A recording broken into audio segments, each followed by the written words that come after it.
Someone just fart? What was it? So, Oh, we're still on the air? Excuse me. yeah, we're still going here. I'm in the bathroom, sorry. It sounded pretty professional. Did you prepare that before? The best in free and optional. Diarrhea. You're a jerk. Are you trying to do a better, more professional job now? Hello, my shitty friends, and welcome. Hello, my Ramboholic Ramborgia friends. And I'm joined by my Pulpy pal, your Pulpy pal. Ladies and gentlemen, OJ is here. Howdy, howdy, howdy. Howdy, howdy, howdy. Howdy, howdy, howdy. That girl and another girl, I think it was that same girl, she looked like the same dress, was moved inside into a corner just inside the front door. It looked like she had scratches all over her legs and like was all chunky, cut up from the pavement. She's going, it was all drunk and stupid. She's going, it was all drunk and stupid. This is JohnRamboPresents, the show. Welcome all practitioners of the Ramborgia Creed. This is JohnRamboPresents, the show. My name is John, and I am joined by Ron Jeremy's biggest competition. If you know what he means. The White Mage told me. Ladies and gentlemen, OJ is here. Hello, I'm here. Kind of slipped on my toes there in my intro. I apologize for that, but I just couldn't stop myself. You should know by now there's always something coming. You know, you gotta watch. Yeah, there's always something. Yeah, okay. Is that true what I said? Are you competitive with Ron Jeremy? Depends what the sport is, but let's move along. Okay. Checkers I was talking about. Oh man, I will king anybody. So as we get started today, let us look back and review last week's episode. Do you remember last week's episode? Do you remember what we did? It was amazing. Why don't you tell everyone what happened? Don't wanna. You forgot, didn't you? Last week we had LSD Raw on. Love, sex, and dating experts gave us some good, solid relationship advice and answered all the questions provided by the Ramborgia. Mm-hmm. I heard back from a lot of people that sent in questions. Yeah. And they were indeed very happy with the answers they received, so that was cool. We should ask, hey guys, if you keep us posted on how you did, man. If you ask a question, I actually did get some of that back. Really? Yes. And that went well. There was a lovely young lady. She sent in the question about how do I approach this guy that I like. So she did it. She stayed ballsy. She did it.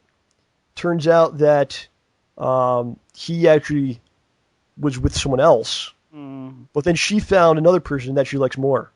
There you go. So it all kind of worked out. She found it, but the only way to find that out is by approaching and asking. So that was cool. Yeah, she doesn't have to follow that up. Think about that other guy. She can focus on. Okay, I can focus on other people then. All right. How about you yourself? Did you learn anything last week? You're always learning a little bit. So yeah. So you're actually saying no? No, I'm not saying no. We also had our first musical guest. Honor Villager joined us. Mm-hmm. That was fun.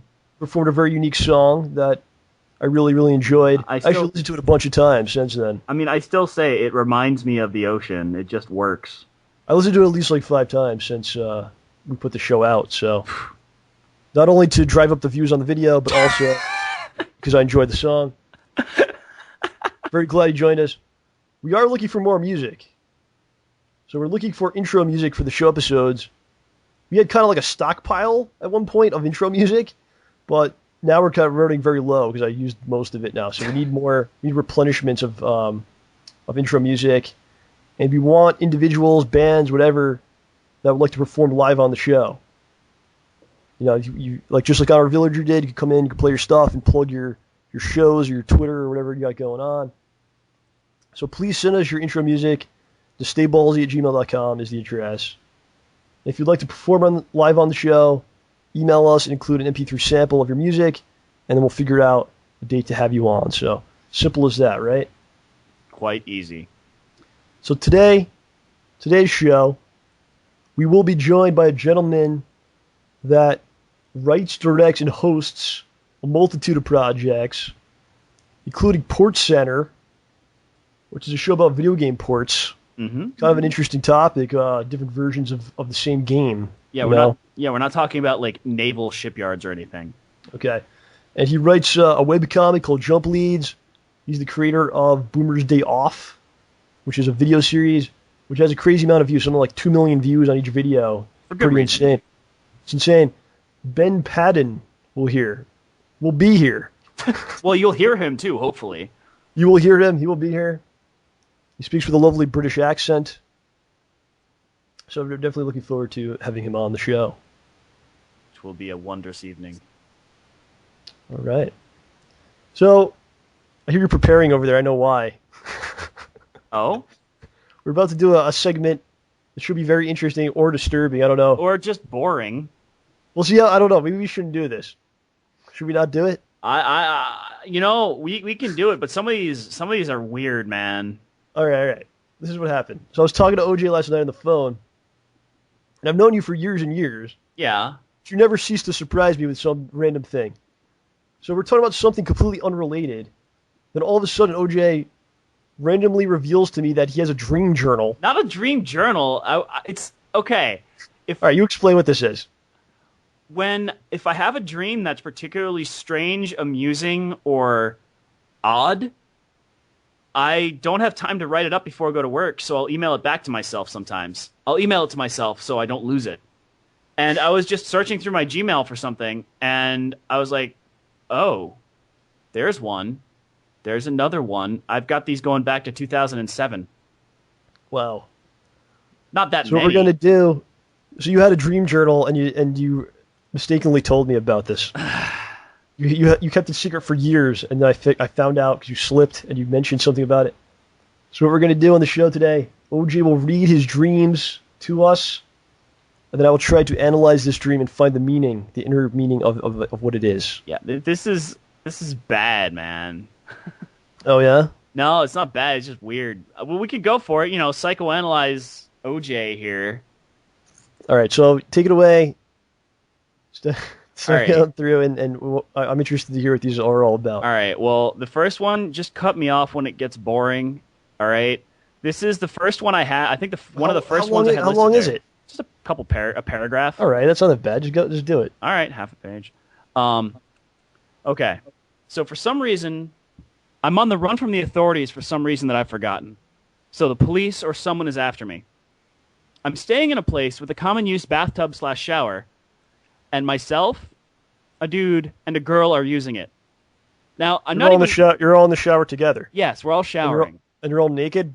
They are. Well, I'll get to that. I didn't notice whether I was clothed or not at this point. All right, keep going. Now, I'm not looking at the girl because that would be rude. I mean, she's in the shower with me. I'm not just going to ogle her the whole time. And for some reason, I forgot my shampoo and conditioner outside the room, so I conveniently asked the dude to go get it for me. And you're going to think, oh, I see where this is going because it's just me and the girl in the room. But no, he comes back, and I just wash myself, and I realize that I've been wearing my boxers anyway. So, how did I wash myself while I'm still dressed? I don't really understand how, because I have a T-shirt on now, too, and I don't know where it came from. And then the authorities part comes back. So I hide myself in a small alcove above the bathtub. Below me, there's a bear statue and a piece of rock stuck into the ceiling/window, which I adjust carefully to keep it from falling and from hurting the bear statue, because I don't want to hurt the bear statue. I like it. And at this point, I realize that I can cast minor spells for some reason. Wow. And the dude's chasing me. I teleport or fall out of the alcove and hide. What dude's chasing you? The authorities are chasing you? Yeah, the authorities catch up to me. Okay. And I hide behind a big staircase. They're looking for somebody my age from my school, and they run into some other dude who's my age from my school, and I make it to an airport while they're interrogating the guy. And I find some girl who was apparently a barber. You're still wearing just boxers? I got a boxers and a T-shirt. I don't know. You don't know at this point? No, I haven't even looked at my clothing. And where's the girl now? Now we're at the airport. She came with you? A different girl. A different girl who's now? Apparently a barber and likes my hair. And I didn't have shoes on. What do these girls look like? I don't know. I didn't write that down, actually. I just wrote cute. Okay, they were cute girls, right? And I realized I'm barefoot in the airport, which is really gross.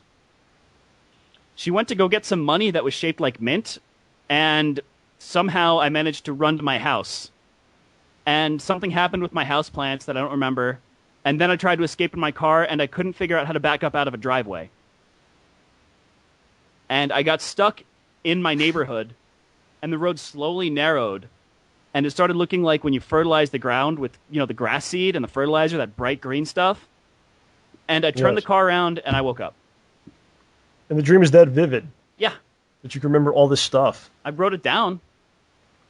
Are you drinking before you go to sleep, or what are you eating before you go to bed? Oh, gosh, this was in 2007. Mushrooms? Probably, what do you have? No, probably copious amounts of grease, and I might have been just biting mint off of my mint plant at that point. All right, well, analyzing you here, I think you were obviously molested as a child. I hate to tell you. Well, what do you think the meaning is yourself? I don't know. I guess I felt like something was chasing me. Keep in mind, at this point, I was working at a startup company, and we were doing 10-hour days minimum. Frequently, I was doing 11 or 12 hours, so I was exhausted all the time. I wasn't happy there. That you're working 12-hour days instead of having some dream where you're in like a foursome with like all these hot chicks, which is what you deserve, for working that hard. You're having these bizarre dreams where you're chased around with your boxers on. Getting chased by the cops for some reason. I'm not even looking at the naked girl to the side of me, and the other one disappears in the airport because he wanted some mint. Well, I think maybe the authorities didn't want you to shower. That's why you were like sneaking a shower. Yeah. And 2 other people were in there because you're all running from the cops because you just want to have showers, but they won't let you. So you're like, we have a chance to do it. Let's get in there together. The cops came. You ran. You escaped. You're trying to go to another country because they will allow you freedom of showering. Something like that. That's what I got from it. Wow, what, it's like Urinetown where like water is precious and we can't afford to waste it on... They just don't want you to shower. You're not allowed anymore, yeah. Oh, man. What does my... what does my... Perhaps it's a sign... Perhaps this is the future of our world. I'm not allowed to shower to keep civilization alive? Yes. Yeah. No one's allowed to shower, but you were illegally showering and other people were doing it too. That's the only reasonable explanation for why I didn't pay more attention to the naked woman. You were more concerned about the shower than anything else. I knew the cops were coming, and I didn't. Yeah. Plus, there was a dude with you too. But I don't know. Well, I sent him out to get my shampoo and stuff, and he left. All right, let's get another one going here. Oh gosh. All right, a shorter one. Whatever ones you think are the most interesting for the audience. Frel. This one has a fight scene. All right, do whatever you want. All right, well, this one actually happened 4 months, about 8-9 months afterward. So I'm driving home on the road to my parents' house, and continuing with the trend, a big SUV with police lights starts flashing them behind me. So I pull over. The SUV keeps going, and then a little police car behind it keeps driving on. It looks like the Gadget Mobile from the Inspector Gadget cartoon. Of course. I start my car up again because they weren't trying to pull me over. They kept going. And I pull into my parents' neighborhood. And then the small car stops behind me. I don't know how it got behind me again, but it did. The officer gets out and he warns me about something. Not something I've done wrong, but about something bad that's nearby. And the other police car comes over and out comes its driver. It looks like a policeman, but with a wrinkly face, as if there was too much skin for too little head. The eyes were completely black, if they were actually there at all. The other officer warned me in some manner, and he tried to defend me, but the bad one seemed to inhale the good officer through its right hand, which had turned black and gaseous. If you've seen Bacano, picture that. Tendrils of it whisked over the other officer and drew him in. I got in my car and sped over the, half mile to my parents' house. Somehow, my awesome best dog ever, Teddy, was in the car with me. We got to the house, and I rushed to get myself, and my stuff out of the car and inside. I don't know if we actually made it there or not, but the evil officer, driving a half mile, arrived as well. He chased you. Yeah. Seeking to arm myself, I picked up a broken piece of wood, hoping for a stake of some sort, and turned to fight the interloper. I actually broke several things trying to get a stake. Like trying to break a chair and get a nice stake. Try to create a stake of wood. Yeah. Naturally, yes. The best I could get was breaking off the leg of a chair with a screw sticking out of the end. It looked like a small belaying pin. So I went outside to take on the evil cop thing. Teddy went with me. At some point, either before, after, or during the fight, he tried to run at something over past the giant rock in our neighborhood. I pulled on his leash, and he flew 10 feet in the air and landed beside me. I guess I don't know my own strength. As I fought this thing, it laughed, saying that could not hurt it. I scratched at it with the pin, and the top part of its uniform was torn off, revealing a strange chain that was seemingly bound to its skin around its chest. I grabbed the chain and pulled, and it seemed like I was tearing its whole form apart. That was its weakness. I pulled off the whole chain, brilliantly revealing a second form, just like any good boss fight. And I kind of got the feeling that each shape of a person that it took was actually a soul it had stolen. And after I got it through a couple more forms, it became someone who looked like a character Cho from a comic called Kagero. It was dressed like the character, looked like her, and it said it was going to do things to me until I willingly served it. And it seemed like a fairly reasonable proposition, is what I wrote. And at any event, I can't remember much more than that. The dream went on, but it didn't really make sense. I went to Toys R Us after hanging out with a couple of people looking for D&D stuff. What? Yeah. And I went to the grocery store. That wasn't a dream, buddy. That was your Friday night. And we ended up at Barry's house. Barry was a guy who worked at Toys R Us. We somehow ended up at his house. Okay, well, enough of this. Yeah. Why are you always running from the cops in your dreams, man? What are you don't hiding? know. What are you hiding from us? I have no idea. I think you have a fear of doing something wrong, and perhaps being arrested or condemned. That sounds right. No, that's completely accurate. I also think that you have father issues. What? Yes, because the authority figure that's chasing you represents your father. It's my dad. And my dad is awesome. What's wrong with you? And I think you were watching too much anime/hentai.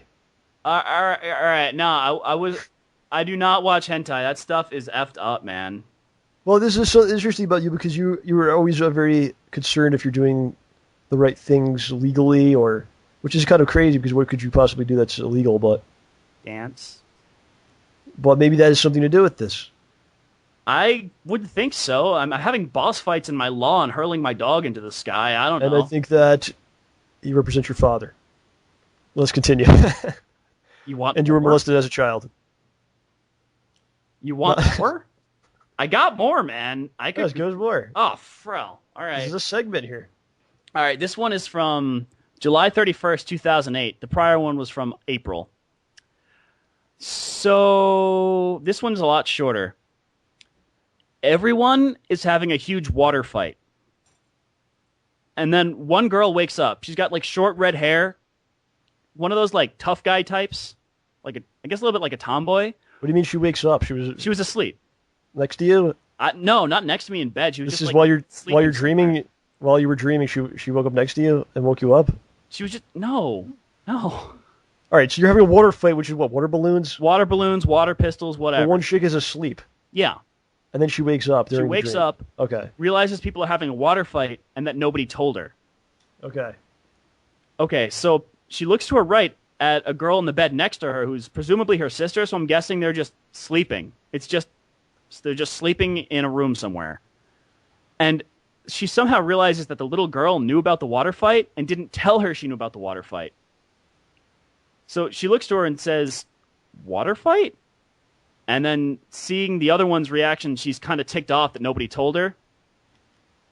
She pulls out a plastic water pistol, shoots it, and then spits at the other girl, walks off camera outside, and then the other girl picks out a water pistol, and then water comes flying in off camera, and she just stops. That's the whole thing. Yeah. And I don't even want to touch this one with a 10-foot pole. And you were just watching the whole thing go on. I don't even think I was there. It was just, I knew this was happening. I don't know if you could dream with you're not there. Is that true? You could just be like a disembodied viewer. I don't know about that. That's certainly what it seemed like.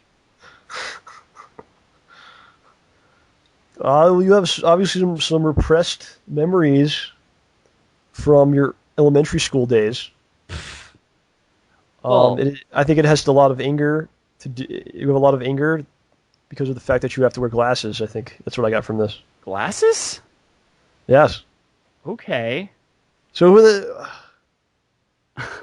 I don't know. I got a short one that's just effing weird. All right, let's do one more. All right, this one's quick. I know you guys are hating this, but it's quick. This is They're either hating it or loving it. I don't know. It could go either way. People usually don't like when I talk for more than 3 minutes straight. So, this is from January 28th, 2009. Because of my friend and I talking about going places and traveling, I had a weird dream that I was in London with some people from high school. And apparently I brought only one pair of shorts and a ton of khakis, so I had to wear nice pants instead of the shorts, which I prefer. Grr. Also, there was a stuffed toy dinosaur that could tell the future and also talk normally. I think it was sentient. And that's what I remember. A talking, future-telling, sentient dinosaur. And that I didn't have enough shorts. In London. There. That's it. I think a lot of your dreams are premonitions.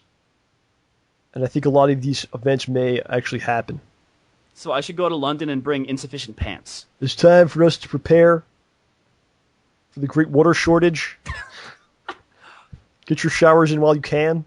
That's right, the water fight. And one dream, there wasn't enough water for showers. The other dream, always they're wasting water. it in a fight. There's always water, and there's always authority figures coming after you. And I don't know, man. I don't know what you're doing before you go to sleep. I would talk about my dreams, but this is not an X-rated show, so we cannot do that. If people don't hate it, I got some that I actually think are funny for later, for some other day. Oh, you saved them. You didn't put them out, post them out now. No, I asked you if you wanted it, and you said, no, just do whatever you wrote down. I didn't put it in the list, because I memorized it, so... Oh, my God. Let's not do that, though. All right, if people like OJ's dreams, we could do one a show. Personally, I think it's pretty entertaining to me. I'm going to run out, man. But I have kind of a strange sense of things, so... If you would like to hear more OJ, we could do like one a week or something. Yeah, or I could let us know if you enjoy it. Yeah, or I could just bogart them and then say, oh, people want to hear them? Well, I'll make my own dang dream video. Meh. You can't start doctoring dreams, though. I don't want you to do that. No, that's not fair. Well, I think what would happen is you might feel the pressure, and then you're going to start writing nonsense. But that's like true. Making things up. Don't do that. Or leaving out. It has to be genuine. Yeah. Okay. That was fun. That one, along with the Ides of March segment from last week, are my favorite we've ever done. By the way, I stayed away from sharp objects. You were afraid. I promised you I would stay out of trouble.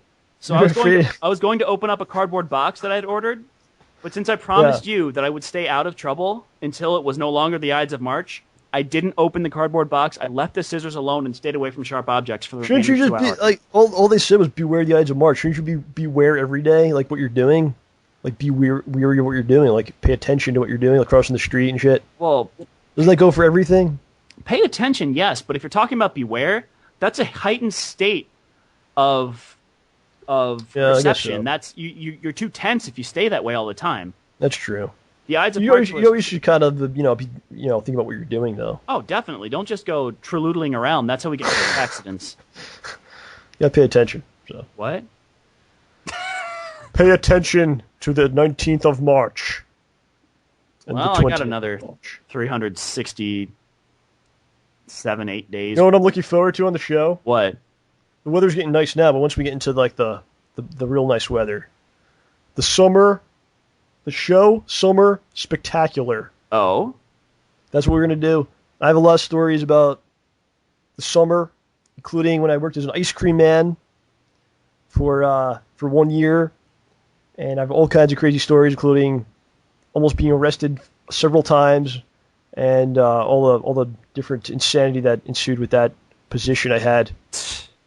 So I'm looking forward to talking about all these stories at some point in the future. Yeah, you've probably got better summer stories than I do. Oh, I got some crazy stuff, man. Ha! So I can't wait. Weather. It's gonna be a great one. The good weather's in winter, man. Don't get me started. No, it's not. So I was gonna talk about Mass Effect 3 this week because I have in fact beaten the game, but it looks like there's going to be a new DLC ending that isn't out yet. So I guess I didn't really beat the game. Did you get the good ending? All right, I'll talk about this. So there is no good ending. Well, we'll get to that. The majority of the people that played the game hated the ending so much. A lot of them went completely insane on BioWare posting things, throwing feces. A few people, I'm being serious here, a few people even tried to sue, or they're trying to sue EA and BioWare because they dislike the ending that much. That's the stupidest thing. It's completely insane. I mean, it's, at the end of the day, it's someone else's creative idea, and you can't really question. Yeah, you could question, I'm not saying that, but you can't sue them because you didn't like what they did with their own creative creation. That's insane.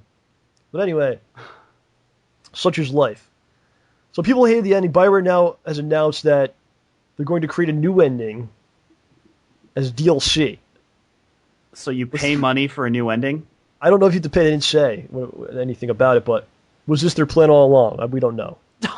Oh my gosh, that is the most insidious thing I've ever heard in my entire life. I don't know if that's true or not. I'm just, it's a theory, right? So, my playthrough, let's talk about my playthrough personally. I found out while I was playing the game, luckily, that in order to get the extra scene in the ending, you need to have this galactic readiness percentage very high. And the way to get this very high is by playing the multiplayer. So I played the multiplayer for like 4 hours. It took me like 4 hours to do it. It was kind of fun. It was okay. It's not like the greatest thing ever. And you could tell people were just playing it to get this rating up. Yeah. And what you have to do is basically beat like every map like twice. Pretty much get it. And it got to the point where people that I was playing with knew every part of the map. Yeah. And like, they knew where the guys were coming from because they're just playing it over and over again. So it wasn't really that. It's like, okay, whatever. And all you do is you fight waves of enemies, Yeah. that are computer controlled. So people were just like, you could tell they played 100 times just to get this rating, and they knew everything about it. So it's nothing to write home about. I get the rating to 100%. There you go. I then take a 2-hour break. Oh, that was your first mistake. I go back to the game. It's now at 96%. What? The percentage drops in real time. Why that's part of the game, I will never understand. I don't understand why that is. I mean, it's so bizarre. So then I get back to 100%, go back to the single player, play through the rest of the game. I really love the game. Just like I loved all the Mass Effect games, and the Coder games, and Jade Empire too. I love all the BioWare games. does really good work. And it was awesome. And those games are really fun when your friends playing it too. Because you can kind of I did this and I made this decision and this happened and blah blah blah. You got a different story. Right.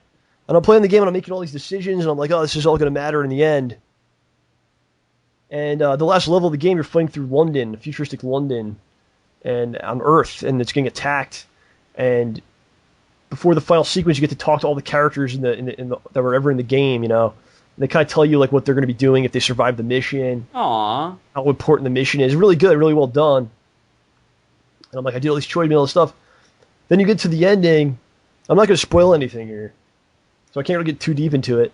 But what happens is you get to choose certain things at the end, okay? I didn't understand how you make these choices. So all I saw was a white light. Nah. So I walk into the light.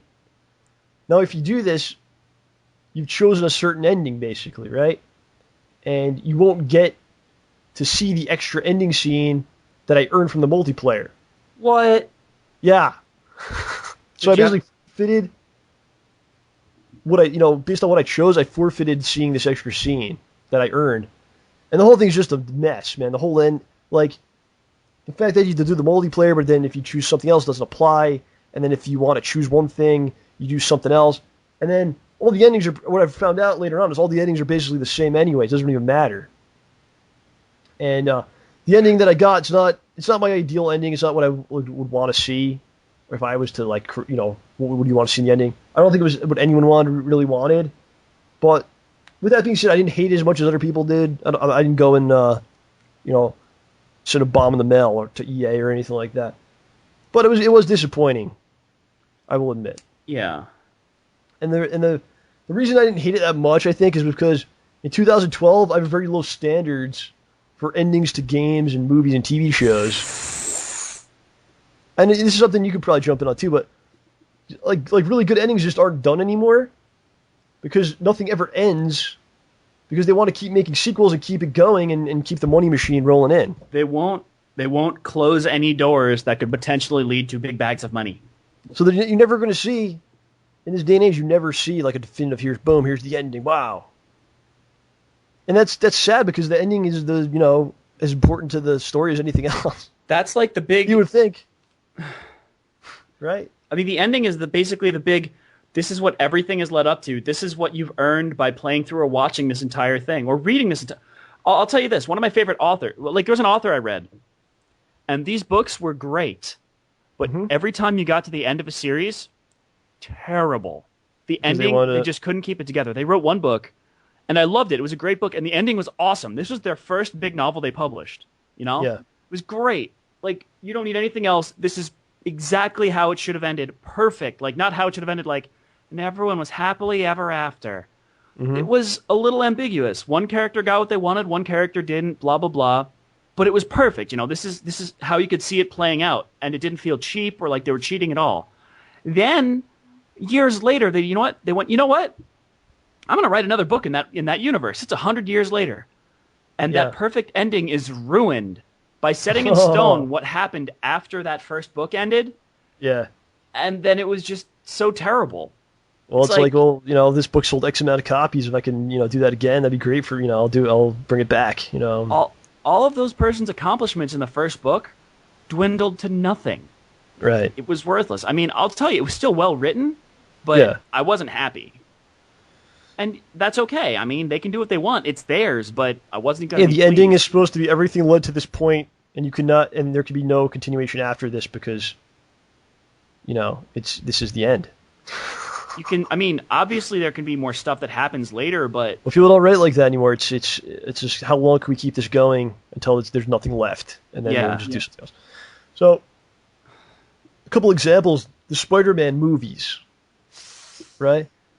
Which millions upon millions of people watched them, right? How much money did those make, and how many people watched those things? What was the ending to that series? There was no ending. I think someone rang a bell. There was no real ending, like something that millions of people watched. There was no ending to the series. And do you think the Avengers movie that's coming out, will that have an ending? Probably not. Will the sequel to that movie have an ending? It's the series aren't going to end. They're just going to go until people don't care anymore. I'm hoping that the new Batman will. I think that maybe that has a chance. I think he was planning for it to have, you know. Well, they're actually saying like this is the end of the trilogy and all that stuff. So that might be cool. A great example is the Office, the show The Office. Because you have the British version, which is really great, and it's written with arcs, and it had an ending, and it all makes sense, and it ended way before it ever got stale, you know. Yeah. So it had like peaks and valleys and arcs, and then it had the perfect ending, and then boom, we're done. Even though we could still make more episodes if we wanted, and people would watch them for the sake of the storyline and for keeping this thing fresh, like we're going to stop it. What was it, 2 seasons? It was about, 13 episodes? And then they had like the final 26 special. at most. Yeah. Right. I think it was 13. Then the flip side of that, you have the American version. Well, I do watch it and enjoy it. I really do and have enjoyed it. Certain episodes over the last, you know, I think it's like season 8 now. Certain episodes. And you can tell that the story isn't going anywhere, and they're just trying to basically extend the life of the series as much as possible. You know, it's not like how can we make a great series? It's like, how can we keep this going for another couple years? You know, that's not art. You know, and most American shows do that. You basically take it, you run it into the ground until the ratings are totally gone, and then you cancel it. And it's pretty sad. So that's my rant about this kind of thing. Let's hope for some good endings to things. Maybe Batman will have it. I hope. And I will review Mass Effect 3 someday after the new ending is released, and whenever that is, and I pay $20 for it or whatever. Lovely. But I guess I haven't finished it, so I gotta wait. So. Anything else to add about the subject? One thing is, there's some shows, like I'm just gonna say, we will never know how Firefly or Arrested Development were supposed to end. Because they got canceled before. They got cut short. Like, there's getting cut short in your prime. Yeah. There's getting cut short before you're stale, and there's getting cut short way too late. They're stinging longer than you should.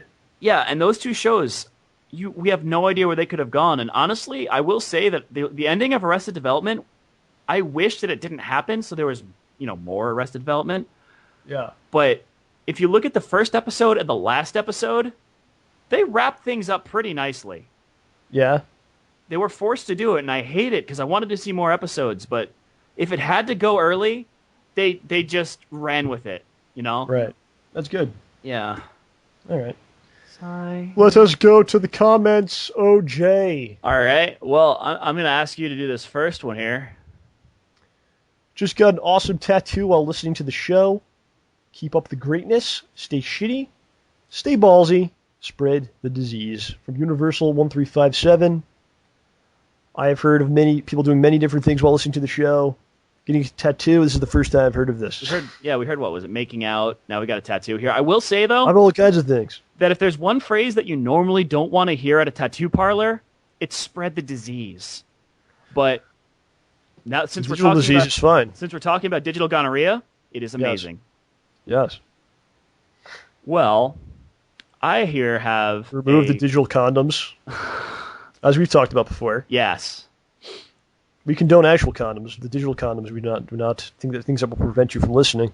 Yeah, we don't. That's pretty cool, though, man. What do you think about that? People listening to the show while they're doing all kinds of stuff, and I think it's great. I mean, tattoos and making love, and who knows what people are doing. Well, I mean, I'm happy when people do something, like when they're doing something boring and they listen to the show. If you're doing something awesome and listening to the show, then that's just like you're multiplying the awesomeness exponentially. It's amazing. Or not? I wonder what the tattoo was. Yeah, I mean, my guess is that it was your face. Tattooed his face? No, your face. Oh, my face. Yeah. Oh, that'd be terrible. I don't want people to do that. Who's this guy? Oh, let me tell you about John Rambo. All right, let's continue. Bill Brasky. All right, we got a comment here from Dude Guy 134. We're going to send you to get a tattoo for the show, bud. Remember last week I said we're going to send you on different adventures and you're going to report back to us? No. Yeah, you're getting a tattoo. That'll be one of the things. No. All right, let's continue. I hate needles. Let's go. So, hey, how about that Dude Guy 1354? I hear he's got a great comment. John, I'm in my high school's upcoming musical, Beauty and the Beast. I don't have a big part, but today during a performance, a medium-sized part, Monsieur Dark, Monsieur? I can't pronounce it. Monsieur Dark was so sick I covered for him. I was asked why I volunteered to do it. Understudy was out too. I said, 'cause I'm ballsy. I only wish I had some sunglasses and an explosion. Sweet. I get messages. I get messages all the time now. People tell me how the StayBallsy approach has transformed their lives. Dude. Okay. Yeah. It's a proven effective method at this point. Dude, you're like an infomercial that gives it away for free. Like all those self-help infomercials and stuff. Well, it's not me doing anything. It's the people that have decided I will become ballsy. Exactly. I will accomplish what I must accomplish. That's the secret that they're trying to sell, and there it is. Just go. I will not let doubt and fears control me. I'm going to do it. Get up there, go out there, do it. Get on that stage, and you sing Monsieur Dark's part. Dude Guy 1354, I think he's the he said in the comment last week about the school paper. Oh man, dude, you do a lot. He's in the school musical and also writes for the school paper. Ballsy individual indeed. I did pretty much nothing in high school, so kudos to you, sir. I mean, that's really I'll give you a lot of props for that. It's cool. Yeah, I think I just did the literary magazine. You did a school magazine? Yeah, I drew the cover one year. I didn't even know they had one. Where did you get it? From one of the English teachers. Did they sell it? Yeah, I think it was like $3 a copy. What the? I didn't even know it existed. Yeah, dude, I got a copy in my closet. How many would they sell? Not many. Why wasn't that supposed to be free? The school paper for the students? Well, the paper, yeah, but this was this was a money making scheme for a teacher. Is what it was. No, man, we barely made cost. Yeah, $3, dude. Dude, we were printing nice shiny covers and getting loads I didn't know of poetry. You should have done better marketing because I didn't even know it was there. So we put posters up every year, but no one puts posters. I see this. That's not going to do it. You got to get out there and sell. Well, if I go back to the school, I'll be sure to give them a blinking LED sign. So I talked about the school paper thing last week. How I would really be honored to be interviewed for the school paper. Yeah, we got. It looks like it's going to happen, so that's cool. Yeah. He said, what was his exact quote here?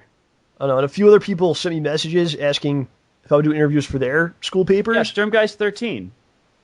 Is that what happened? Okay. Well, he's like, when my radio show starts, can I count on you guys for an interview? All right, hold on. Yeah. So here's the deal. I'll do it all. So just send me the questions. All you got to do is send me the interview questions to stayballsy@gmail.com. And I'll gladly answer all the school paper questions. I'm not too keen on doing other podcast interviews, like other people, because some people brought that up. So like some people, they sometimes ask if I'll come on like this or that podcast. I don't know. I'm not too big into that, but I feel like the school newspaper thing is helpful to the student writing it. Oh, that's true. And they're obviously not getting paid, so it's coming from a purely pure place. I would happily do the school newspaper interview thing too. Plus, I like reaching the youth. Yeah. So if anyone wants to do like a school paper thing, I'll do it. Just send me the questions to StayBallsy@gmail.com, and I'll do it quickly for you, and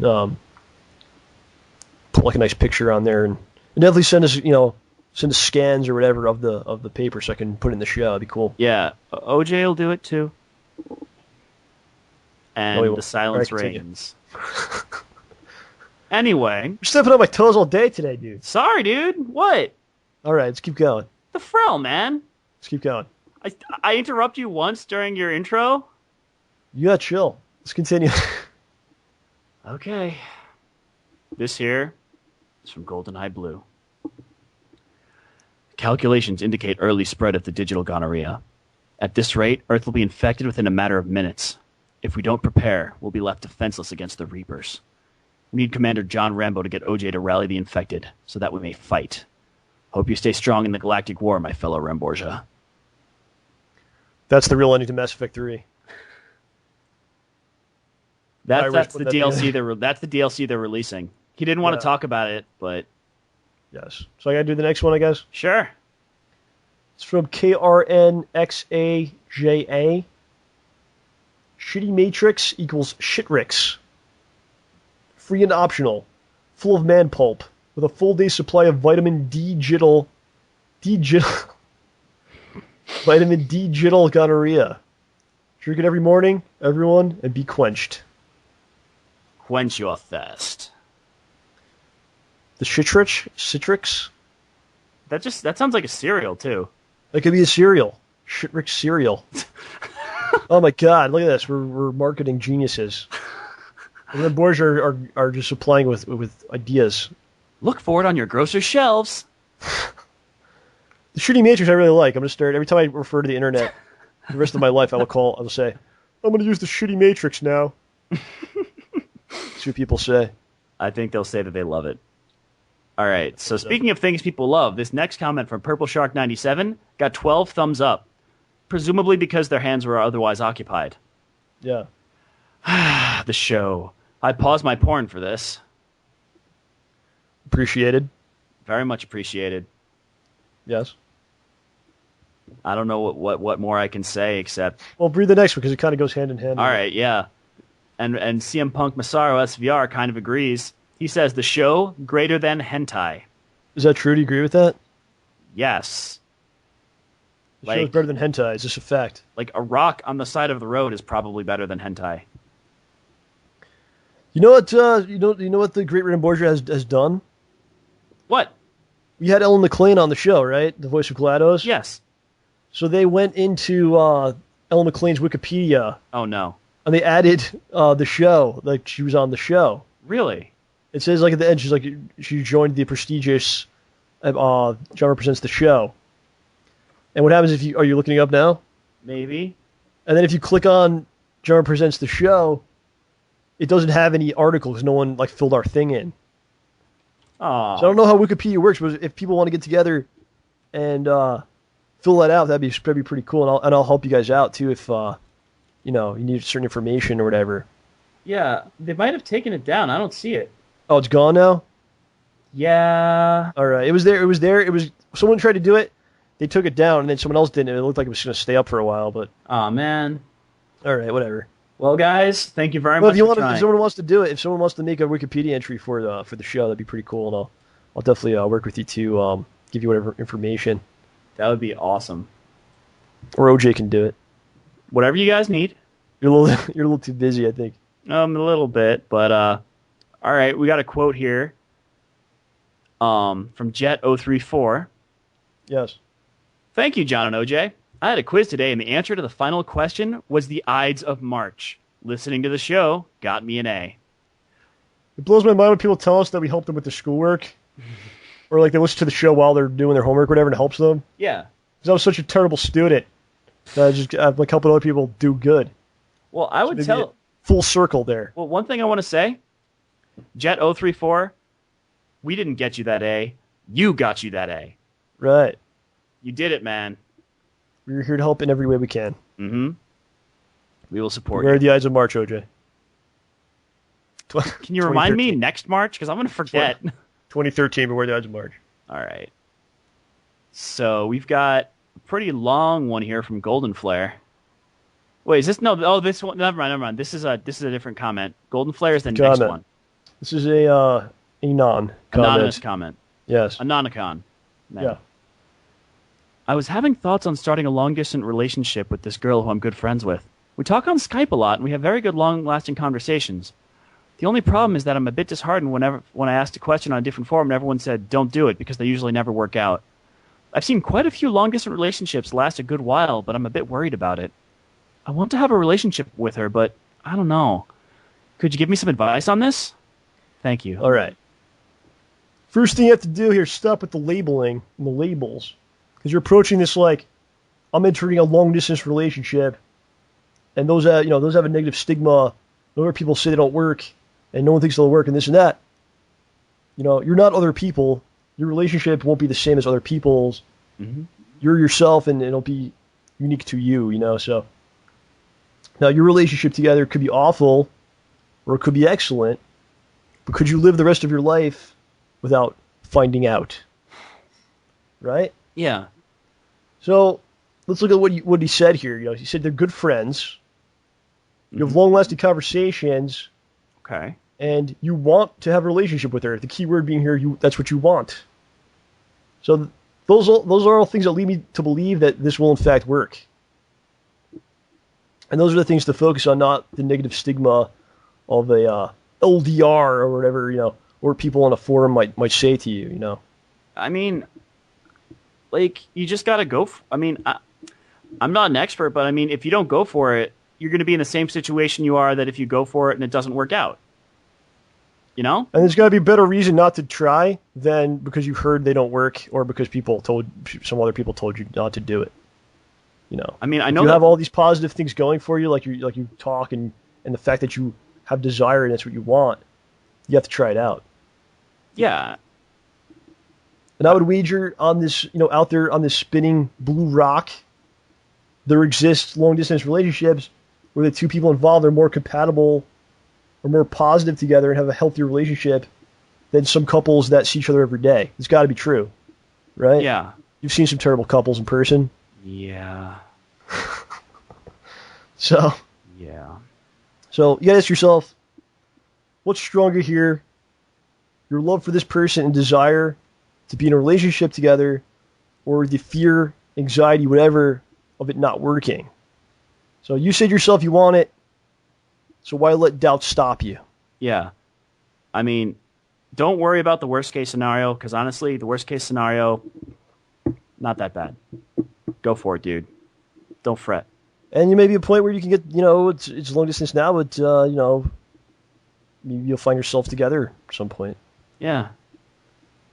And, the other thing is, you got to talk with her about what she wants too, if you don't broach the subject, then you could both be just sitting at your desks, both wanting something, but no one having the courage to go forward about it.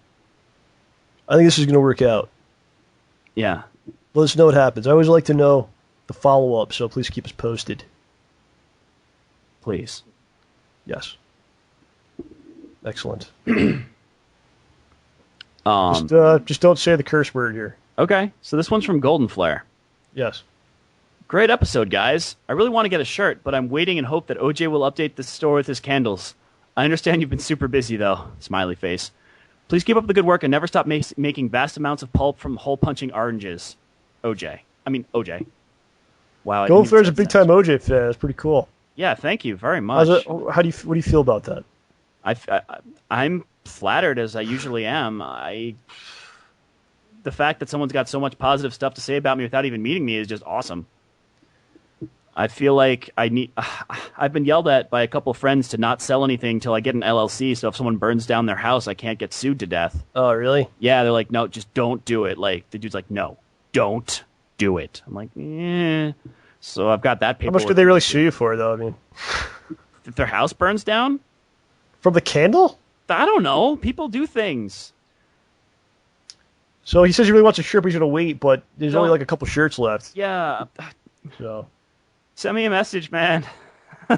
What's going on with the candles, man? Why don't you give us an update about the candles? Well, I've actually made a few. I owed a friend of mine a present, so I made him one because I'd never given him a candle before. But the candles, I mean, I've got a few here. I just feel a little shaky about about putting them on the site when people can still sue all my money away if something happens. This is why you're having dreams, man. This goes back to I'm the one with freaking the out shower. about it. The one the guy with the burning hands or whatever that followed you to the house. Yeah. That's what's going on here. I'm not doing a good job at the stay-ballsy approach right now, am I? Well, you should consider legal things when staying ballsy, I think. I think you should consider the law when being ballsy. I don't want any people going nuts or anything like that. Or getting just arrested. laying their balls. I don't want to get messages like, John, I was staying ballsy and the cops took me in. That's not what we want here. I'm serving 5 years. Well, I think you should work all that stuff out. It's not hard to get on LC, dude.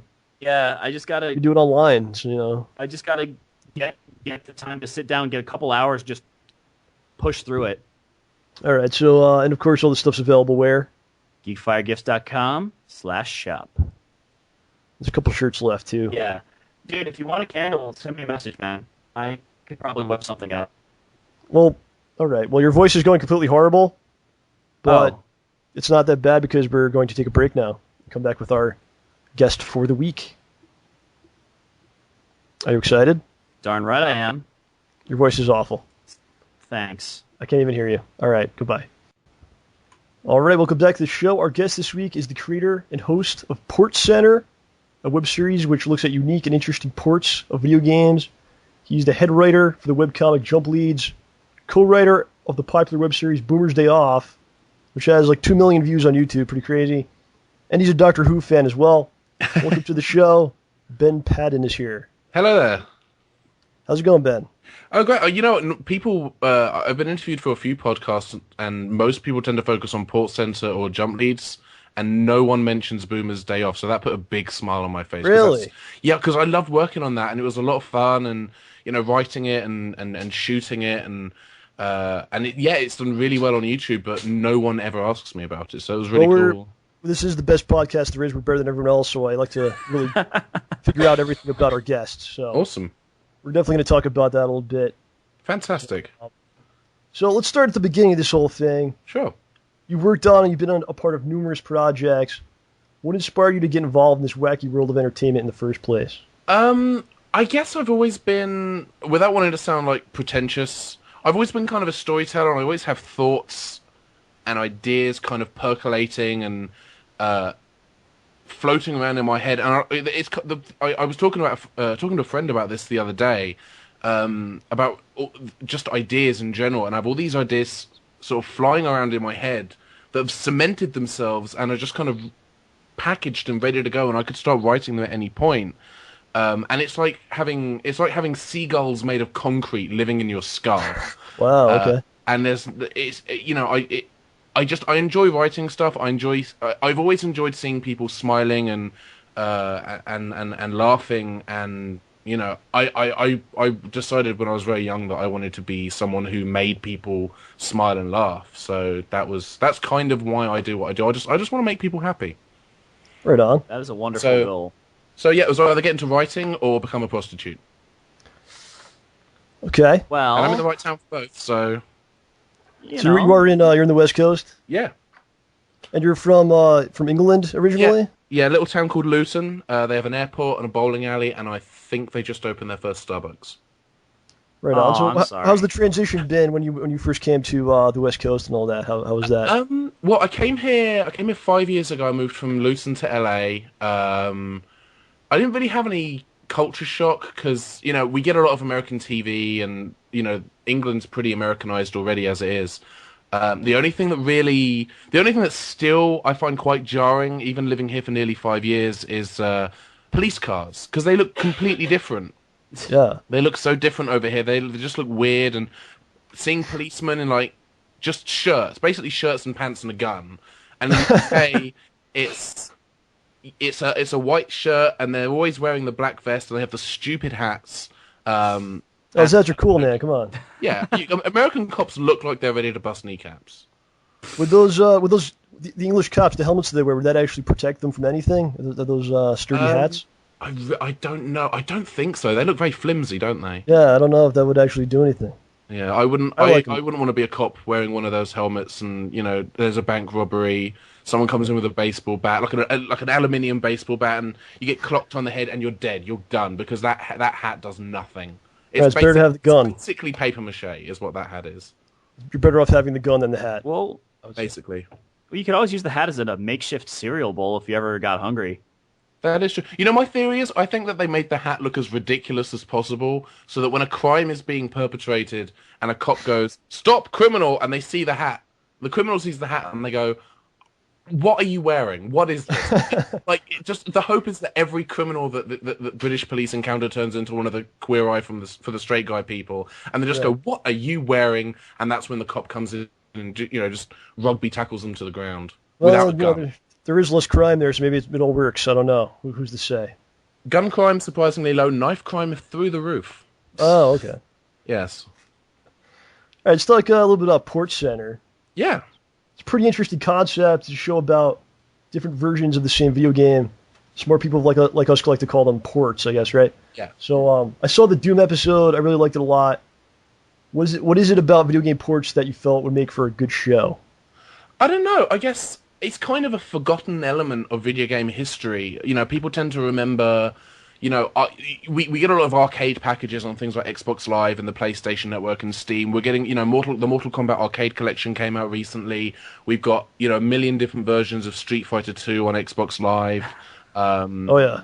Yeah. So it's I find it fascinating because I feel like when a game makes a transition from one system to another, and particularly in the 90s, the 80s and 90s when, games weren't being ported by the same group of people or they weren't being developed with multiple systems in mind, you'd have, one person, maybe one or two people working on one version of a game and then another team of maybe two or three working on another. And just the way that games translated and transitioned from one system to another, I always found that fascinating. Like the first time I ever really noticed it, my friend Adam, when I was a kid, I was maybe like, I don't know, 8 years old, and he had Street Fighter 2 for the Super Nintendo, and that was the best thing in the world. Just going to his place after school or even before school and playing Street Fighter 2 and getting my ass kicked, by the way, because I'm quite terrible at Street Fighter 2. Aww. But yeah. So, but it was fun. It's a fun game. Even getting my ass kicked, it was enjoyable. So when I finally got my own version of Street Fighter 2, and I didn't have a Super Nintendo at the time, I had a home computer system that wasn't very popular in the US, but was very popular in Europe, called the Amiga, and we had an Amiga 500. And my dad, I would really like to say he bought me a copy of Street Fighter 2. He copied a copy, big sarcastic quotation marks. He had acquired a copy of Street Fighter 2, and it came on 3 or 4 floppy disks. And like the movement was slightly different, and the graphics were different, and it was like 32 colors as opposed to the 230 odd that the Super Nintendo used. And all of the controls were mapped to a 1-button joystick. Wow. And there was only one victory pose. If your character won, there was only one thing that they would do, whereas on the arcade version and the Super Nintendo version, they would do maybe 2 or 3 things. Like Blanka, sometimes he'd put his arms up, sometimes he'd backflip, sometimes I think he'd do a little dance, but on the Amiga, he only ever did the jumping flips. So that was really the first time I noticed, hey, sometimes games are different when they're on other systems. And that's something it's always fascinated me, like playing a game on a console and then playing it on a PC or in the arcade. And it's something that's, again, it's a forgotten part of gaming history. People tend to focus on the games and they don't focus on how games transition from one system to another. No one ever really thinks about when they think of Doom, they think of the PC version with that, the MIDI rock soundtrack and, those graphics and, those sprites and those particular levels. They don't think of the PlayStation version. I mean, you watch the pilot, the PlayStation version has, the sound is creepy as fuck. Yeah, sound is creepy, and the lighting's different, and the monsters have all new sounds, and sometimes it's quite scary to play. I've likened it to like playing Silent Hill on the PlayStation. I can't play Silent Hill when the sun sets. I can't do it because unless I'm wearing a pair of brown trousers, it's not happening. And playing Doom on the PlayStation is very, very similar. I can't play it, particularly the later levels, particularly the Doom 2 half of the game, because the PlayStation version has Ultimate Doom and Doom 2. But a lot of the darker levels, I can't play them on the PlayStation After Dark because it's genuinely scary. Wow, cool. Yeah. So when I think of bad ports of games, definitely the era that you brought up is that 80s, 90s era where they tried to take the arcade games and then move them to the weaker consoles. God, yeah. Yeah, like the Atari version of Pac-Man that doesn't look anything like Pac-Man. Nice. So, do you feel that porting games between different platforms is done better today than it was in the past? Almost certainly. I mean, the way that games are developed now is a developer goes into, or a team of developers goes into a project knowing that they're not just releasing something for, say, the 360, that they're also going to release it on the PS3, the PC, maybe the Mac. So they're already going into the project with what's the best option that will allow us to produce this game across multiple platforms. Back in the day, you didn't have that problem. You would have, we're going to make this thing for arcades. Sorry. My girlfriend's in the background. She's got a bit of a scratchy throat. That's okay. So they go into the project thinking, we're going to make this just for the arcade, or we're going to make this for the Super Nintendo, or we're going to make this for, MS-DOS. And they didn't really think about, after the fact, how they would go about translating it to a different system. So, yeah, things are definitely done a lot better now because it's a lot more organized, and they usually know where their game is going to show up. So they can plan accordingly.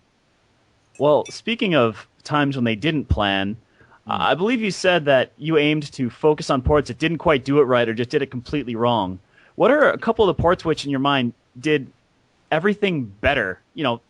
Aside from, you mentioned that Doom on the PlayStation just atmospherically was way better, but were there any other ones that you really ran into that just seemed like there was no sense playing the original? This just had it way better.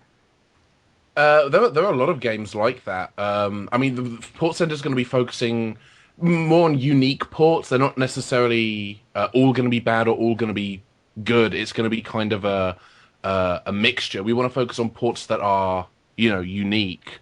Doom is definitely a good example of a game that is significantly better than the source material. I genuinely love the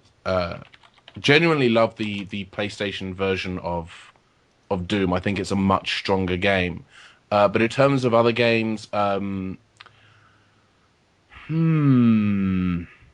me a second to look at my list. I've had to bring up my project list. Resident Evil on the N64 was the best. Resident Evil 2 on the N64, surprisingly, a good port. The fact that they managed to, technically, they managed to squeeze so much of the game onto a cartridge. It really is quite. Right. I agree. Quite a project. The Sega Saturn version of the first Resident Evil as well is, graphically it doesn't look as good, but to make up for that they threw in extra stuff. Like when they ported Resident Evil 4 to the PlayStation 2, they knew it wouldn't look as good as the GameCube version, so they added extra stuff to make up for it. Better. I'm just looking at the list of games that I've gone over.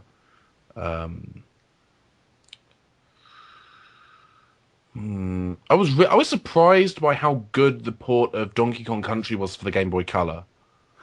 Oh, that was good actually. Yeah. Yeah, that's another one that people tend to forget about because it came out towards the end of the Game Boy Color's life, and then when the Game Boy Advance came out, Rare ported Donkey Kong Country to the Game Boy Advance as well. But people tend to forget just how good the Game Boy Color port of Donkey Kong Country was. It was nearly. Apart from the fact that the colors had been severely reduced and the sprites were smaller, it was more or less an identical port of the Super Nintendo version, and it had extra mini games as well. So I think that's definitely an example of where they've taken a game and translated it to another system, and they've made up for the shortcomings by adding more stuff. I thought that was a pretty good port. It's always nice. Yeah. So, you reminded me of pretty much the worst port I ever played in my entire life. I don't know if you had this inflicted upon you, but there was a short-lived Xbox 360 port of the original Gauntlet. I don't know if you ever interacted with this sorry port. I didn't even know Gauntlet got released for the 360. Is it still available? Is it on the... No, they took it down because, what was it, Midway went out of business or whatever? Oh, yeah. It was probably like that and Smash TV. Mortal Kombat. Right, they took them all down, so Yeah. it's not there anymore. First of all, if you remember, if for anyone who hasn't heard of the original Gauntlet, it was an arcade game, and it was 4 players running through a dungeon, health constantly ticking down, trying to make their way through the maze. And the Xbox 360 version requires everyone playing to have a copy of the game. It doesn't have single screen play. The NES version had single screen play for up to 4 people if you had the adapter. And this thing was just terrible, and it forces you to stay on the same screen, even though everyone is in a different room on a different TV, probably in a different time zone, since you're never going to find anybody near you who has the game. Yeah. So it's basically completely backwards from what the game was kind of supposed to encourage. Have you ever played a game like that just seemed to be brimming with hate for the source material? Yes. Next question. Yes, I have. That is all. Actually, and this is kind of related. There was a little game that was released for the Amiga and the PC called Fury of the Furries. Now, it's not sexual. I promise you, it's nothing to do with people dressed up as, dogs and cats yiffing each other. I don't think people did that back then, right? That wasn't around. I don't think yiff. Yeah, the term yiffing originates in 2002 on a message. No, I don't know where the term originates from, but I'm fairly confident that when this game came out, no one had heard of yiffing. The game invented it. The game is responsible for the. Yeah, that's the sound that the guy makes when he fires his. No, okay. So Fury of the Furries, you play as this little furry tribble thing with feet and hands and a face, but no nose, and it has 4 different powers. It's kind of like a cross between Lemmings and the Lost Vikings, if you've ever played either of those games. In that you control one dude and you have 4 different powers. You can either you can shoot fireballs, you can swim, you can use like a ninja rope, or you can dig through certain types of rock. And you only have access to certain of these powers during levels. So you won't always have access to all 4. You might have access to 1 or 2. You can probably unlock other powers in a level by walking through like a force field that switches that power on. And it was released on the PC, it was released on the Amiga. It did quite well. Namco bought the game in 1993 and re-released it for the PC and the Mac as Pack in Time. And the PC and the Mac version are actually really good. They're basically the exact same game, but they just swapped the sprites out for the main character. It was like comparing Super Mario Bros. 2 to Doki Doki Panic. It was essentially the same game, but with some very, very minor changes. And they even ported it to the Game Boy as well. They took that exact game and ported it to the Game Boy, and it plays brilliantly. And then they decided to make the Super Nintendo version. And when they made the Super Nintendo version, they thought, you know what, we could take the original game and port it over and make it essentially the same game. Or we can make something completely new that takes the basic elements of the game and then ignores everything else. And that's what the Super Nintendo version is. It's completely different. Everything's bigger than it needs to be. The level design is terrible. And it's like it was designed by people who had a note handed to them that explained what Pack in Time was supposed to be, but hadn't actually had any hands-on experience with the game themselves. And as a consequence, it's one of, if not the worst Super Nintendo games ever released. It makes me feel ill thinking about it. Why would they do this? Because they hate people. Namco doesn't give a fuck about you or me or. They were just stupid, or maybe they thought they were actually improving it, or what do you think happened? I think they thought that people wouldn't like the original. The Super Nintendo audience would want something a bit different, and my response to that is that they're a bunch of idiots. That they missed out on the opportunity to bring what is, in my opinion, one of the best puzzle platformers of the 90s to the Super Nintendo, and they completely dropped the ball. They really screwed the pooch. That is, it just makes me sad when something just fails miserably like that. If you ever get a chance, if you're ever on YouTube, this thing goes out on YouTube. Do a search for Pack in Time. It's all hyphenated, so it's all one word. Cool. And just look at the differences between the PC version and the Super Nintendo version, and they look like completely different games. So I did have a random question. Sure. Bouncing around a little bit. So in the pilot, in the Doom episode, You made a negative comment about people use the word strafe instead of sidestep. Yes. Is that because strafe is what planes do to infantry, or is there something I'm missing here? No, I just thought it would be funny to make fun of the sort of person who actually uses the word strafe. Strafe is kind of, particularly in first-person shooter parlance, is kind of an antiquated term that kind of makes sense when you're talking about, old games like Wolfenstein and Doom and, Quake, maybe the original like Medal of Honor and Medal of Honor Underground. But when you get to, the 21st century, anyone who still uses the word strafe to talk about sidestepping, considering that we have dual stick controls now, that person is basically an arsehole. Plus, you're using like military terms to in reference to like a video game, which is kind of stupid. So it's like when people are playing, you're playing Call of Duty online, and someone in the like one of your friends on your team is talking into his headset and says, "Hey, what's your 20?" And it's like, let's ask where I am. Like, this isn't real. This is a game. You do realize that when you die, you will come back again immediately afterwards. This is not real life. This is a game. Straightforward. Right. I'm strafing. No, you're just moving the control stick, sir. You're not doing anything. Yes, you're not even walking sideways. You're pressing a button. It's not surgery. Yeah, you're sitting there. Exactly. Oh, sorry. Just knocked my microphone. Causing damage. I didn't hear anything. Okay. Good. That's what a shock mount is for, so that when I knock it, you don't hear anything. Ah. I wish mine had that. It's on a tripod. It'll fall down at any moment. Is it like scotch tapes to the tripod? It's very low budget here. We do what we can. Very, yeah. $5 microphones. Matchsticks and duct tape. Oh, thank you. You're very welcome. Now, I had another less related with the show or anything, but where did you get that Star Trek shirt from the opening? Because that was amazing. Wow, this guy. Oh, the one that says Star Trek in the Star Wars logo? Yes. Okay, I made the shirt. I was gonna sell them on the Jump Leads website for a while before I decided to shut down the T-shirt store. But the back actually has the Space the Final Frontier, like Captain Kirk's monologue, as the crawl text. And I was going to start selling them. I was going to start selling them through Zazzle, and then Zazzle wouldn't let me because of illegal. They said it. It was a trademark. It was, it encroached on the copyright of Star Wars. Star Wars sell a bunch of stuff through Zazzle, and then I was going to do it through Printfection. And then a friend of mine mentioned that because I used the crawl text word for word on the back from Captain Kirk's monologue. Yeah. That I should just strip that out. And then I just decided not to go through with it in the end. But the actual T-shirt design is actually borrowed from. There's a British comedian named Peter Serafinowicz, who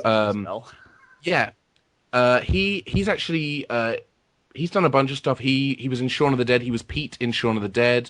Okay, I know that. Oh, okay. Yeah, he was the voice of Darth Maul in Episode 1. Really? Yeah, and he had a very, very short-lived sketch comedy series in the UK called The Peter Serafinowicz Show. Which lasted for 6 episodes before the BBC cancelled it because they're dicks.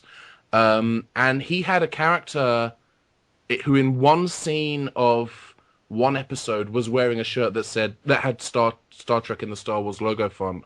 So I thought, I'm making that. I need that T-shirt. So I made it because no one was selling it at the time. And I know there's a company now who are selling a version of this shirt, but with kind of the filled version of the Star Wars logo font, with like the gradient. And it doesn't look as nice. I saw someone wearing it at WonderCon this weekend, and I don't like it as well. I think it's nice and it's subtle and it's understated, and it dicks with people's brains, which I'm very much in favor of.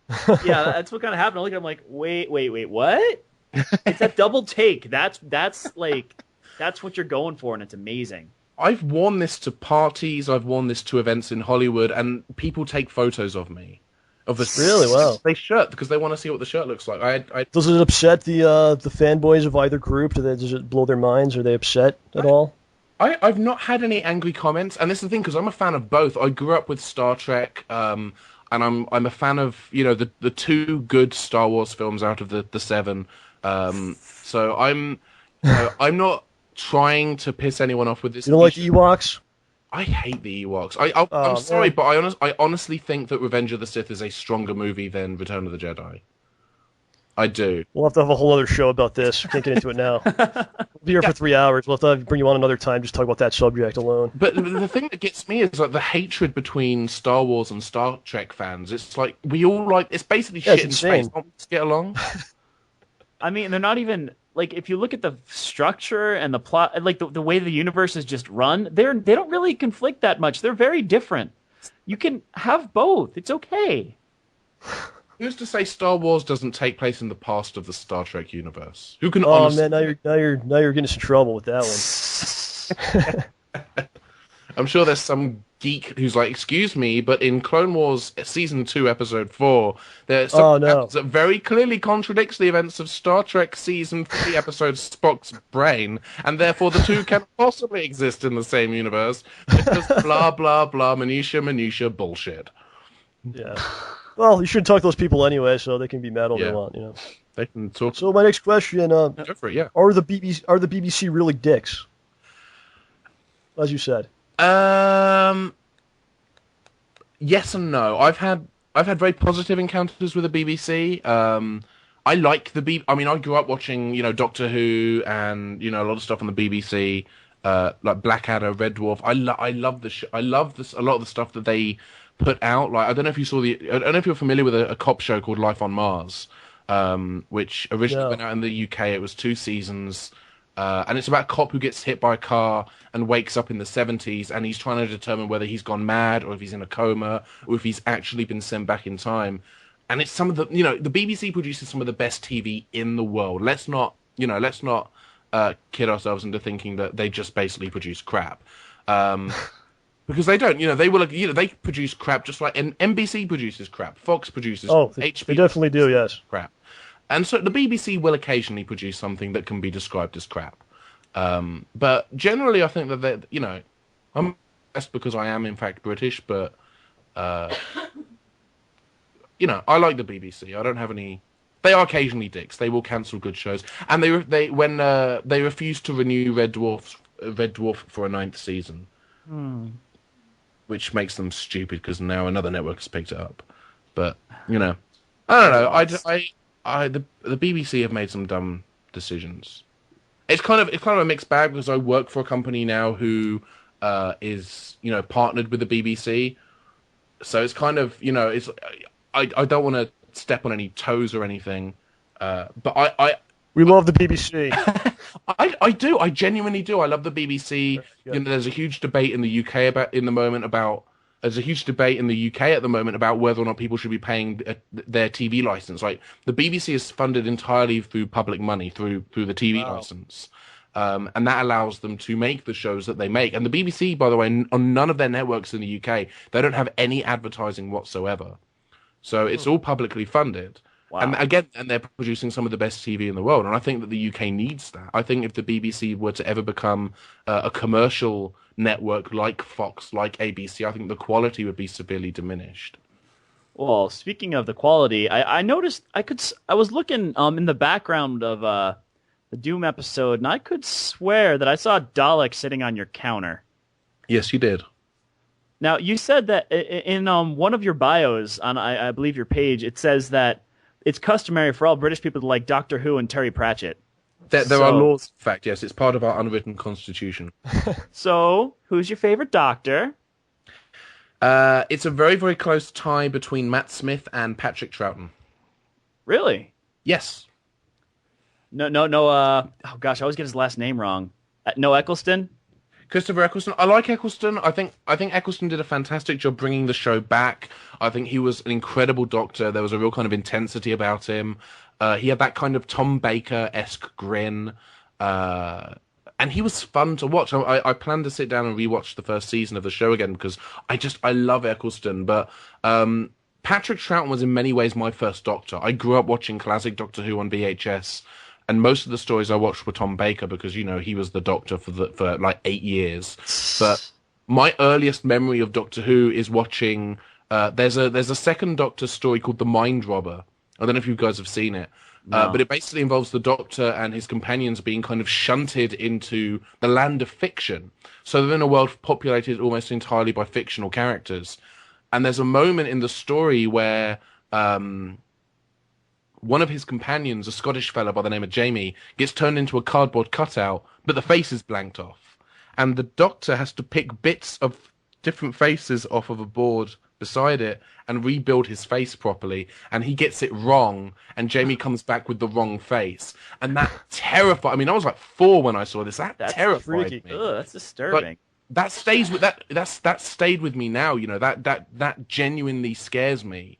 And that, you know, to the point where the David Tennant's last story, The End of Time, where everyone on the planet basically turns into the Master, I had that same like gut feeling of fear of like, you know, what if you weren't you anymore? What if the thing that makes you you is gone?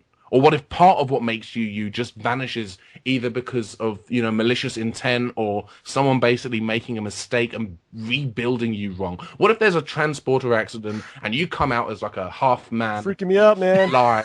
You know, You gotta chill out with this stuff. and that stayed with me. That genuinely scares me. But I love how Patrick Troughton's Doctor reacted to the situation. I love how slightly goofy he was. I like how manipulative he was at times. Like, if you've ever watched, there's a classic story called Tomb of the Cybermen, which is one of the finest classic Doctor Who stories you will ever watch. You should really watch it. Matt Smith cited it as his favorite Doctor Who story of all time. Well, that would explain why he... Yeah. Yeah. There's something about Patrick Troughton, just the way that he carried himself and the way that he was much more light-hearted and slightly silly than William Hartnell was, the first Doctor, because he was a bit of a grouchy old dick. But Patrick Troughton was just fun and adventurous and very light on his feet, and he, you know, his stories are very much an important part of my childhood. So I would definitely say, yeah, Patrick Troughton all the way. Well, what about, do you have a particular favorite Terry Pratchett, like, book, series, or character? I mean, it's kind of hard because he kind of segments them off a little bit, but... I basically love it, that I love everything Pratchett has written. Some of his non-Discworld stuff is a little bit weird.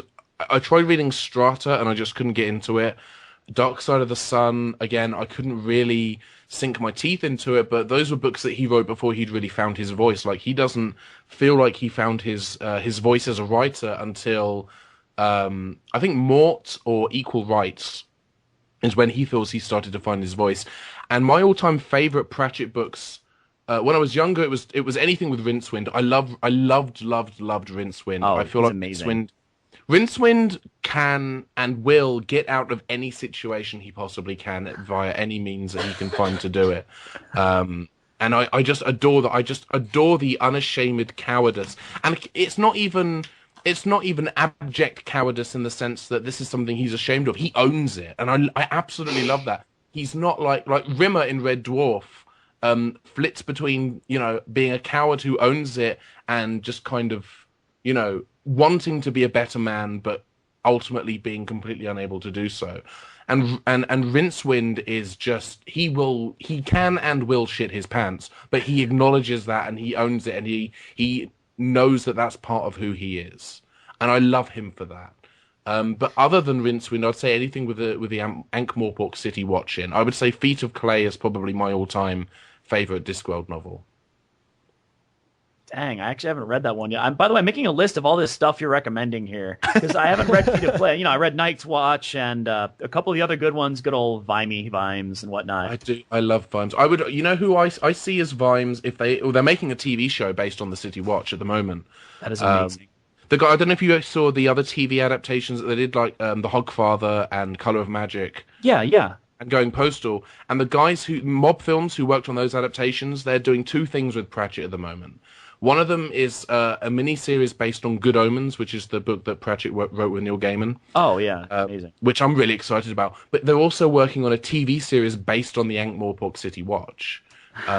Which is, I'm really excited, because I suggest, I've had this idea sitting in my head for like 4 years, where I've been saying they should do a TV series based on the City Watch, and the pilot could be, like the first 2 episodes could be an adaptation of Guards, which is the first City Watch series, and then they can basically do, you know, they could do a 13-part series, kind of like Doctor Who do. They do 13 episodes with individual stories. Like, they can tell brand new stories with the same characters, and then every season they do one or two adaptations of one of the books into 2 or 3 parts. So you've got a bunch of new stories with these characters, but you also adaptations of the stories that we've already had, like Men at Arms and Feet of Clay, Night Watch. I'm really excited that they're finally doing this, and I'm really. They've got like Terry Jones from Monty Python is working on it, and Terry Pratchett is involved, and I'm really, really excited. I really can't wait to see that show. It's going to be so cool. I'm going to be. I did not even know they were doing that. I mean, the more you say things, the better my day is getting. Oh, I'm that kind of guy. I know my shit. Yeah, you said you want to make people smile. Mission accomplished. All right. Yes. It has been done. I'm happy. Personally, I'm all about Faulty Towers. That's my show. I adore Faulty Towers. They recently they released a remastered box set. Really? Yeah, and I haven't had a chance to pick it up yet, but I would love to see how those episodes clean up. Because they did Faulty Towers remastered, and they did Blackadder remastered, and as far as I'm aware, all they really did was clean up the film. They didn't like re-edit or like chop it and change it around, like Star Wars and Red Dwarf when they remastered those. They kind of broke. There's no CGI added in there. Come on. Well, yeah, I would imagine that they made Basil Fawlty's silly walk even sillier thanks to computer-generated imagery. He can fly now. He can fly. The silly walk is so silly he flies into the sun. Yes. All right, since we're the only podcast that does our homework, let's talk about Boomer's Day Off now. I love you guys for even mentioning it. You can ask me whatever you like. I don't see how you can't, though. It's insanely popular, like millions of views on it, as I noticed. Yeah, it did. So it's about It's all about the Left 4 Dead character of the Boomer, and he didn't really have much of a personality in the game itself. What gave you the idea to give him the personality that he wound up with in the series that you created? Well, we didn't sort of approach it and think, hey, let's make a thing about Left 4 Dead. Michelle Osorio, who directed and co-wrote Boomer's Day Off, we were just kind of joking, because we're good friends, we were joking around about what if the Boomer has to call in sick to the zombie apocalypse. Right. And then the idea just kind of blossomed from there. He calls in sick. What does he do on his day off? Oh, maybe he's in love with the witch, and the witch is obviously emotionally unstable because she's always in tears. So the idea just kind of grew from that, and before we knew it, we actually wrote the first 2 parts we'd intended to be 1 episode, but there was so much material there that we ended up cutting it in 2. So it became 2 parts, and then based on a lot of the feedback we got from those 2 episodes, we decided to do 2 more episodes. Where we just decided to I think we still kept it light and we kept it silly, but we didn't want to do the thing that a lot of people on YouTube do, where they just do silliness for the sake of silliness. We decided to bring in kind of a narrative and a plot, and we still wanted it to be fun and slightly goofy, which I think we achieved, but we also wanted there to be a heart and a core to the story, and that kind of the core that kind of blossomed around Boomer's Day Off came, after we'd finished filming the first 2 parts and after we'd put them online. It's not like the whole story kind of came fully formed. The first 2 parts came, and then we wrote for the characters after that based on, Ben Dunn, who played Oscar. He was incredible as Oscar. Tim, who was the hunter, he was incredible as well. We had a great cast. We were very lucky to have, awesome people. And it was very, very easy to write for Ben and Tim and the other Ben who played the smoker. Right on. These guys just kind of appeared fully formed in our heads thanks to those guys. They were really cool. What's it like to have a video go viral and go so big like that? Something I'm still trying to accomplish. So props to you for doing it. But what's it like for all of a sudden you're like one day it's like a million people watch this.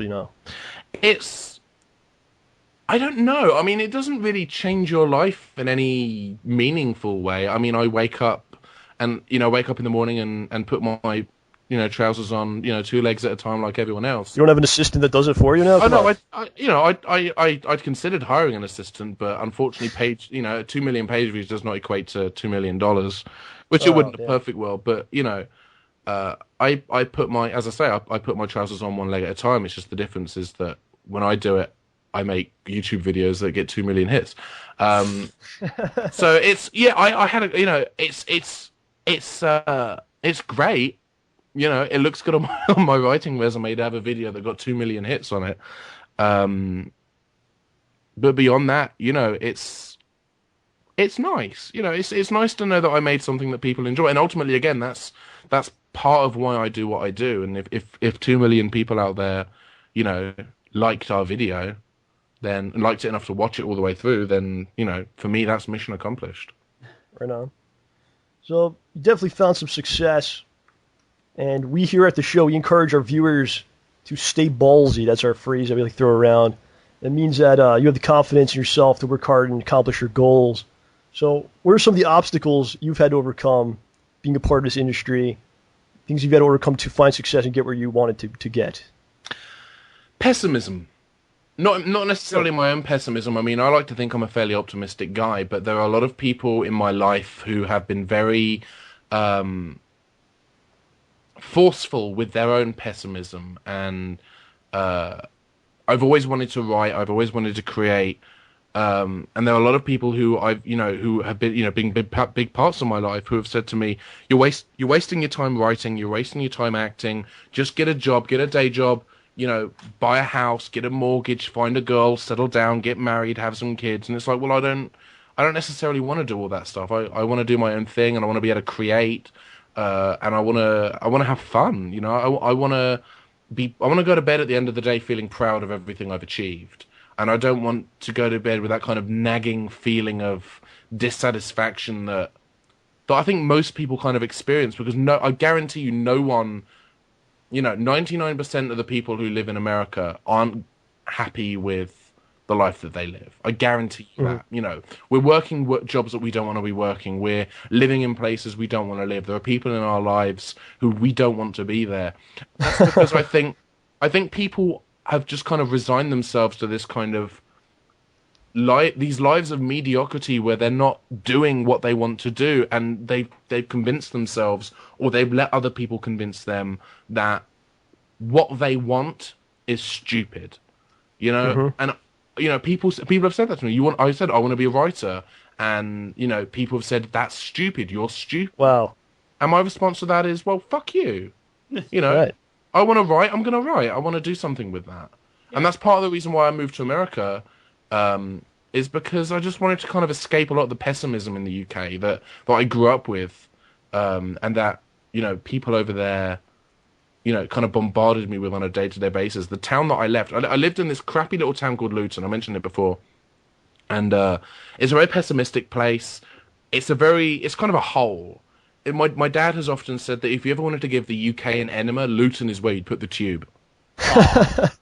And there's nothing there. And because of that, the people who live there live nothing lives. And they're not really they're not doing what they want to do. They're working in offices, or, they're working at the bakers, or in, retail outlets. And it's depressing. And there's nothing to do there. There's no opportunity. There's no optimism.